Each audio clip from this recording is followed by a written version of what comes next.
Astro Bot is like going to a party or a fiesta, except I don't know anyone. I was invited by my buddy Astro, who assured me it would be fun. As I walk around, everyone else is having a great time recalling past events and making inside jokes I don't understand. Some of these people get hyped up as being legends, but it doesn't help me recognize them any further. They don't even have a name tag, so I really don't know who they are. And they assume that it's because I'm too young, but I think it's more because I hung out with another crew. Still do. They're all absorbed in this nostalgia, a yearning for the good old days, the simpler times, all tinted by a warm filter. As they reminisce, I do feel sad and left out. I didn't get to see some of these guys in their wild college days, but at the same time, some haven't done much since then. Yet it doesn't stop them from being loved, and I would like to see what makes them so lovable, but I can't engage much with these strangers. If I interact with them, they just do a little dance and I would reply, "Yeah, get it," and move on. That seems to be the most I could do with the guests here. They just ignore me like I'm a ghost, which is ironic, because I'm pretty sure half the people here are already dead. So, at this PlayStation Fiesta, did I have fun? Without feeling an ounce of nostalgia, did I have fun playing Astro Bot? Yes, of course I did. Because the party just so happens to be at a whole amusement park that they rented out for the day. The real fun is not with these weirdos. That's not why I showed up. It's with all the attractions surrounding them that I get to enjoy. I even hopped on a ride with some of these legends and had a great time, so much so that I considered hanging out with them after the party. But the real star of the party is and always has been Astro, and I'm so glad that he invited me. Though there is a part of me that believes that maybe the party would have been better if it was just Astro and I. Astrobot is, I dare say, a better ode to joy than Beethoven's. Certainly because it's more fun to play, all thanks to Team Asobi. With tight-knit controls, a variety of levels and abilities, great music, vibrant visuals, and awesome physics, Astrobot is a fun time. I certainly took my sweet time with the game. I learned my lesson from Manuel. The game is filled with both childish antics and wonder, resembling what it is to be a kid, discovering the world, playing with toys, and whacking others with no remorse, 100% strengths.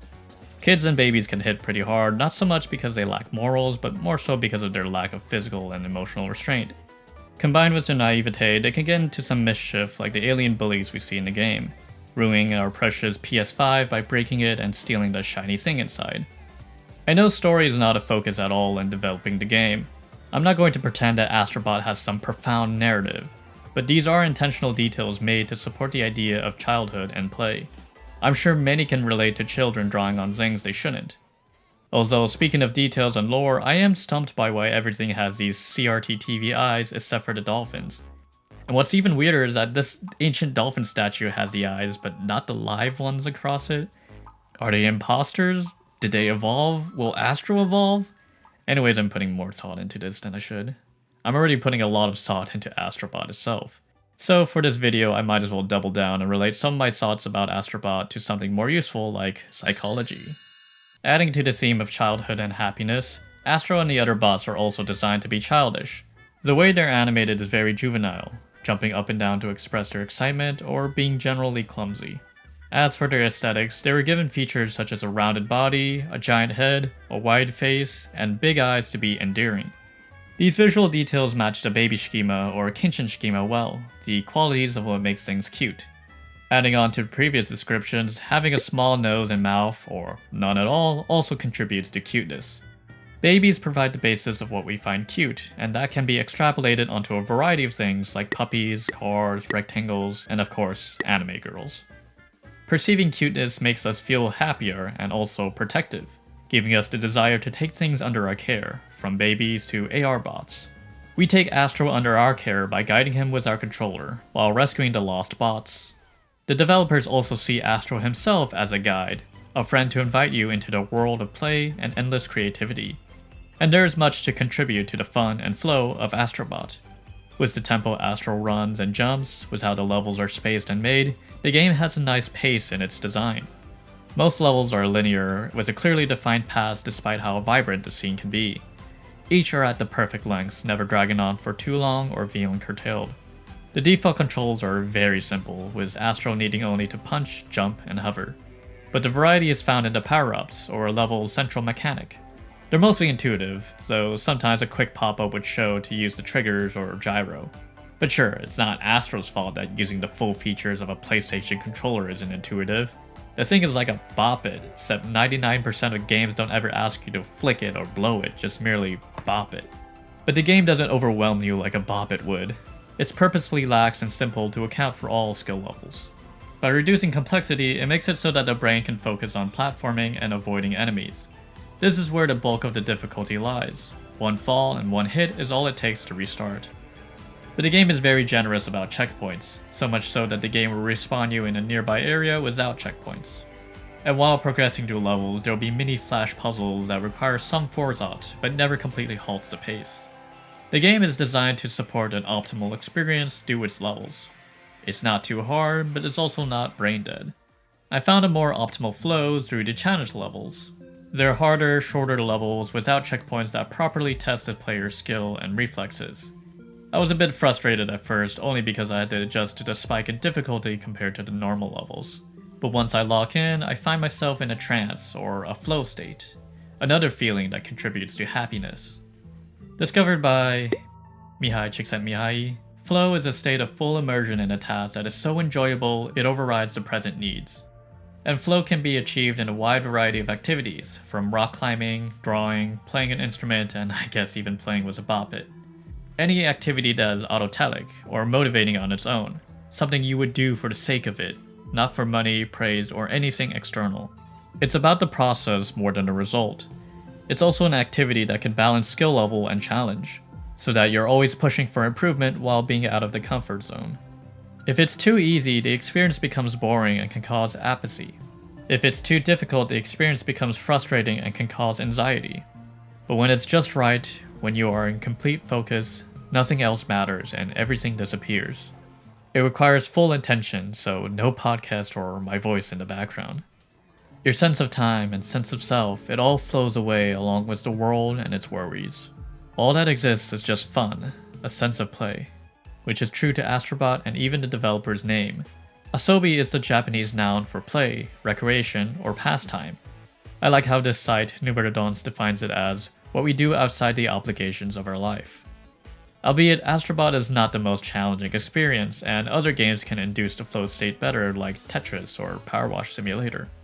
But I wouldn't say Astro is a boring experience either. Aside from difficulty, there are many ways in which Astro is stimulating.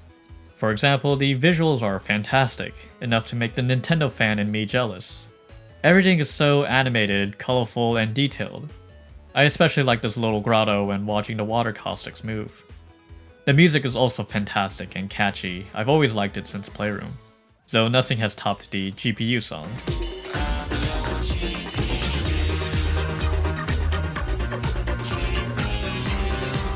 Exploration also contributes to a stimulating experience. Each level hides its own secrets, rewarding curious players with missing bots dressed as your favorite characters or other secrets that are just for fun. The game is highly interactive, even allowing for play in its menus. Punch anything and it will react. Maybe something unexpected will happen, like a shower of acorns, which you can also interact with. There will be objects that don't serve any purpose, and that's the point. They're toys. They're simply fun to play with. It's pure intrinsic fun in a literal sandbox sometimes. My favorite thing in the game is absolutely the physics. All the toys you can play with, the fluid simulation, the soft body, the cloth physics, the particles, the destructions, it all adds to how reactive the game is. The gyro is also fun, moving the controller at the start of each level, playing with the bots you rescued, or using it to aim. This might be a me thing, a hot take, but I think better physics is more fun than better graphics. Just saying. This I believe in the power of the PS5. This is the most next-gen thing I've seen all generation, especially at 60 FPS with no lag. It's so next-gen that not even YouTube can handle this. Though I do wish they served more of a purpose. Other than using the fluid sim to reveal invisible platforms, there isn't much of a practical use for the fun physics. Maybe it could be used to solve puzzles like weighing down a button by pushing a bunch of objects onto it. But that might interrupt the flow, and they're simply there, as I said before, as toys to play with, not to use. Part of what makes them so fun is the sensation of touch. You can feel each individual object you interact with through the DualSense. It's not just a gimmick, it adds to the immersion and the fun. It feels like you're actually touching these objects. In fact, some of these objects and mechanics were made because of the haptics created by the team's techno-magic. But what really sells the illusion is not just the advanced haptics, but also the sound.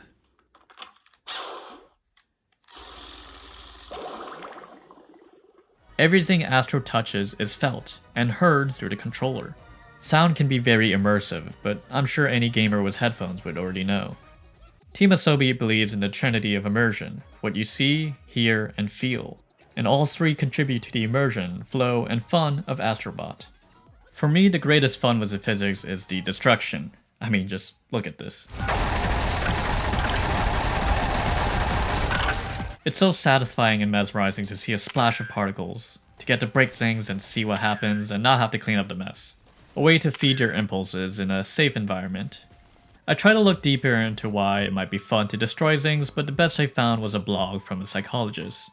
Dr. Rishikov theorizes that it stems from a power imbalance, a desire for control and independence over life, especially within children, and that destruction is a proof of their agency, their power. I don't think it's that deep, at least not for Astro Bot. Sure, maybe there's an element of that. I do wish I had more control of things in my life, but I don't think it's to the degree that I treat Astro Bot as a power fantasy. I tried relating this to those rage rooms where you'd smash things for catharsis, but I couldn't find any source to the benefits they offer, and I think they actually reinforce anger more than it relieve. The short-term relief they offer might teach the body to cope with stress through aggression and violence. If it makes you feel better, then you're likely to do it again, hence reinforcement and more aggression. Plus, it's embarrassing to throw a tantrum or to see others do it. Like, I don't want to see my boss like that.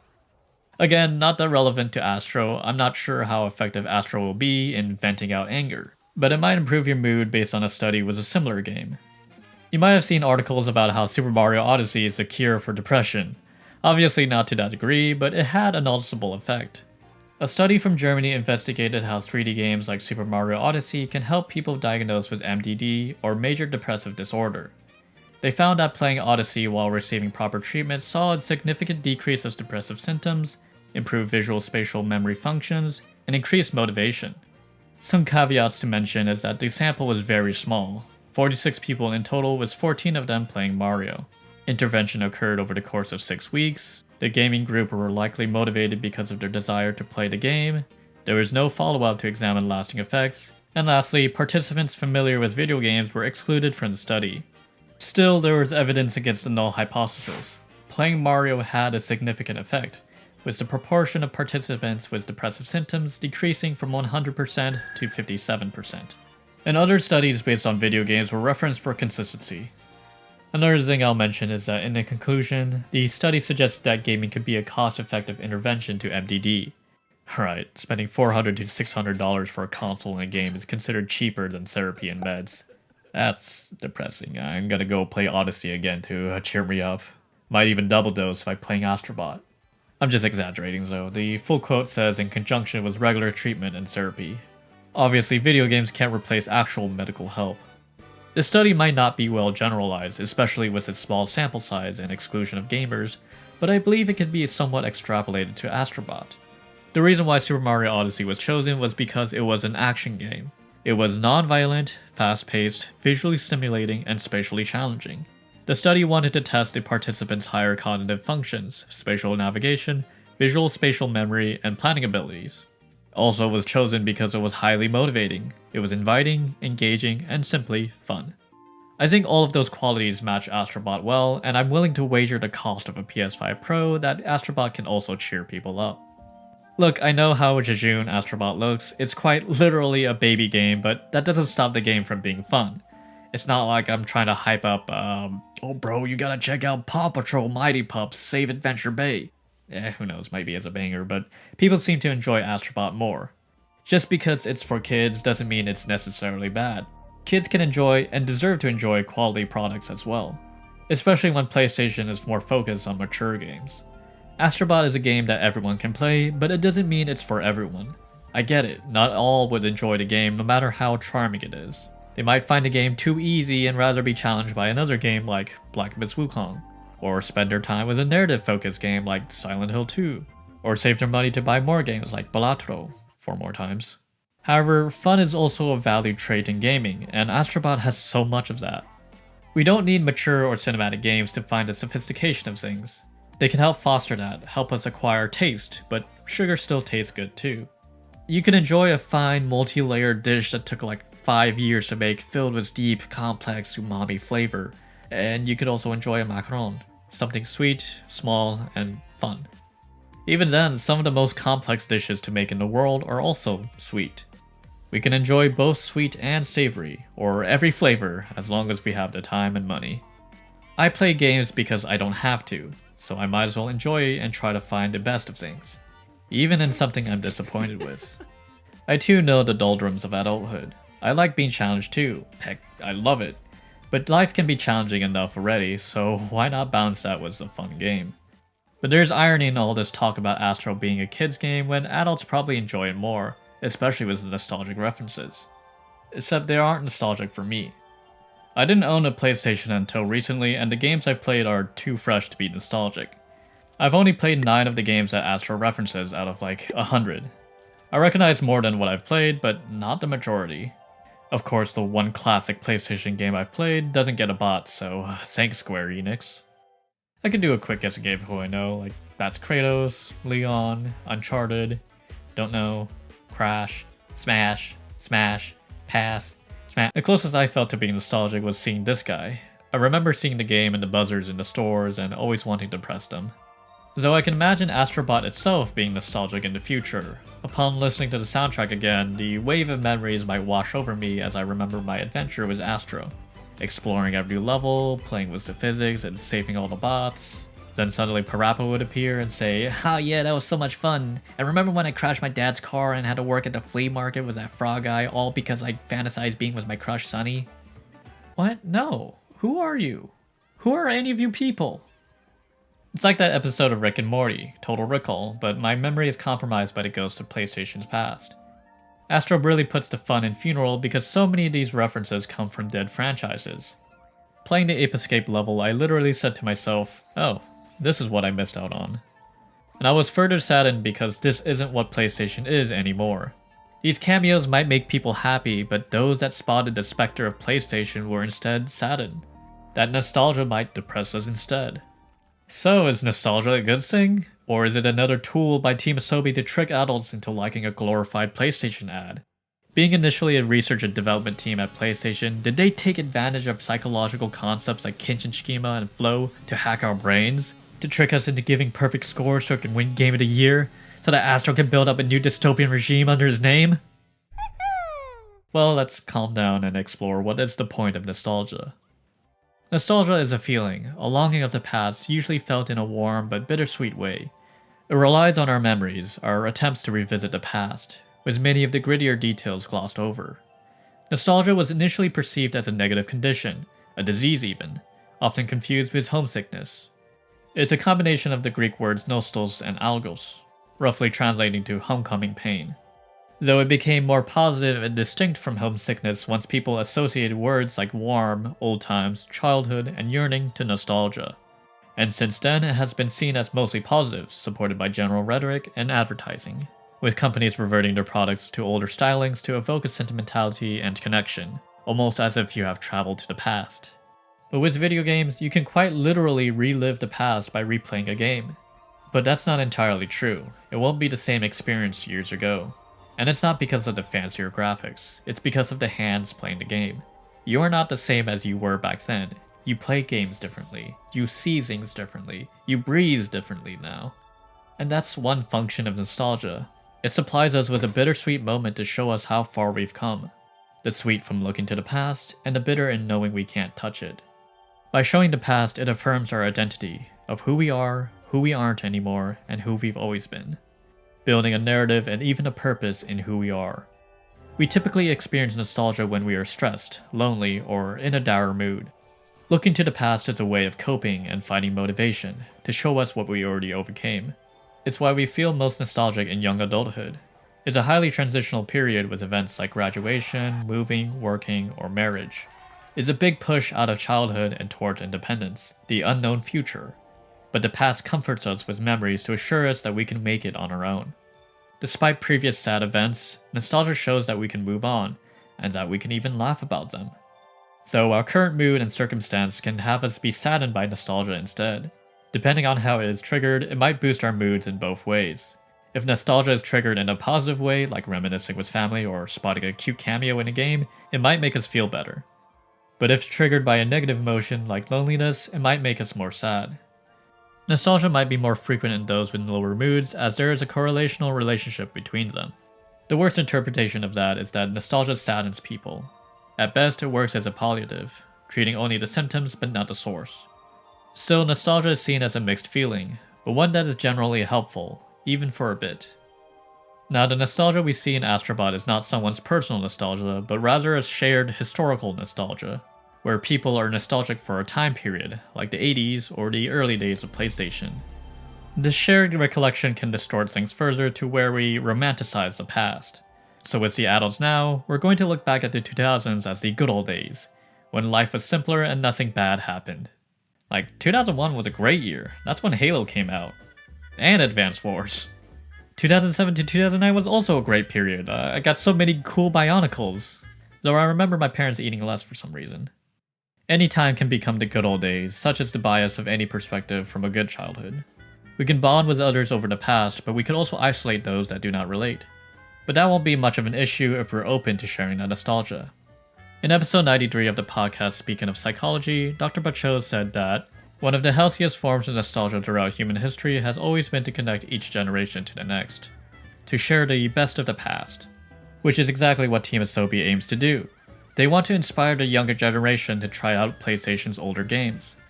Astro Bot isn't a fiesta, maybe not even a funeral, but a Dia de los Muertos party. A celebration to reunite with the dead, to pass their memory on, so that they are never completely dead. Team Asobi wants to inspire others to try the games they also loved in the past. And after playing the Ape Escape level, yeah, I also wanted to check out the original games. I also want PlayStation to make games like they used to, ones that are weird, experimental, and simply fun. Games that are based on a fun mechanic and idea, not just a grounded narrative. PlayStation doesn't revolutionize anymore, not with these blockbuster, high-fidelity, market-safe games. They only refine now, streamlining and polishing experiences that we already enjoy. And that is okay. I still love the modern games, it's why I got a PS5. But if that's all they do, then things can stagnate, and we feel some of that now. I also see that in Astro Bot, being as sleek, polished, and refined of a platformer as Astro is himself. It's as fantastic as a Mario game, in the past. The ideas, the variety, the fun is there, but the movement isn't as advanced, not even compared to Super Mario 64. And that's the beauty of Mario, it's fun to just move in the games. The advanced techniques aren't necessary to beat the games, but they allow you to go above and beyond for the sake of it. And the design of the levels have opened up so much more since Galaxy. I don't want Astro to merely copy Mario though, I want him to grow and evolve on his own. Astro Bot has so many great ideas and things you can't find in Mario or anything else. If the movement is to be advanced, I want it to be from his jets or stretchy arms. And if his sequel becomes more open, I want it to be because Team Asobi likes it that way, as long as they continue to innovate and take risks. Although their parent Sony doesn't take risks like they used to because they can't, especially not with a Concorde-shaped hole in their revenue. They're already gambling with these business decisions, but they don't want to double down with the actual games themselves. Sony wants profit, so they play it safe with sequels and re-releases of their highest-selling games, especially when they cannot make as many games as they used to. But I do wish they slid some of that money into making smaller games more. Yeah, I also want a Bloodborne remake at this point, but Bloodborne doesn't bring in the money like PlayStation's top franchises do. Heck, it can't even compete with some random Nintendo game like Luigi's Mansion 3, which sold almost twice as much, but you don't hear people clamor for a re-release or Luigi's Mansion 4. Even with Bloodborne's cult status and acclaim, that is still not profitable enough. Single-player games as a whole aren't profitable enough anymore. Sony wants a live service cash cow, where they can milk the microtransactions of a single game, where the income potential is infinite, not $70 a piece. And Astro Bot surely isn't that game.